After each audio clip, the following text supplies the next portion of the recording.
Markets are useful, but are they fair? Fairness requires that exchanges are voluntary. Suppose one person has some meat, another has potatoes. If they exchange, they can both have a nice supper. Each could also just choose to keep what they start with. So their willingness to exchange means the trade is voluntary. Since every exchange makes both parties better off, the more exchanges, the happier the society. But what if the exchange is not voluntary? And what if there's great inequality in bargaining power? Are markets fair then? Philosopher Michael Sandel imagined a desperate peasant whose sick daughter can only be cured by an expensive antibiotic. The peasant decides to sell his cornea, sacrificing his eyesight to save his daughter. The sale of the cornea makes the peasant better off. But is it voluntary? True, the cornea restores the eyesight of the wealthy buyer, and the daughter is saved by the medical treatment. But Sandel notes that the peasant was coerced by desperation. Suppose you agree.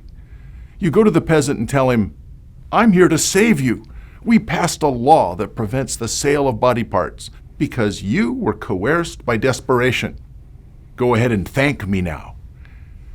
The peasant hates you. You blocked his only chance to save his daughter. The problem is not the market transaction, but the poverty that denies him better choices. We can all agree that it's terrible he's so poor, but saying he's not allowed to sell his cornea seems heartless and cruel. If your law against selling body parts was meant to help this man, you failed badly. Markets help the poor man rather than hurt him. What about inequality? Frankly, if we want to help people who are suffering, our real concern should be poverty, not inequality. And desperate poverty occurs in places where markets aren't allowed to work. All over the world, anywhere that exchange and markets flourish, we've seen dramatic improvements in standards of living in the past 50 years.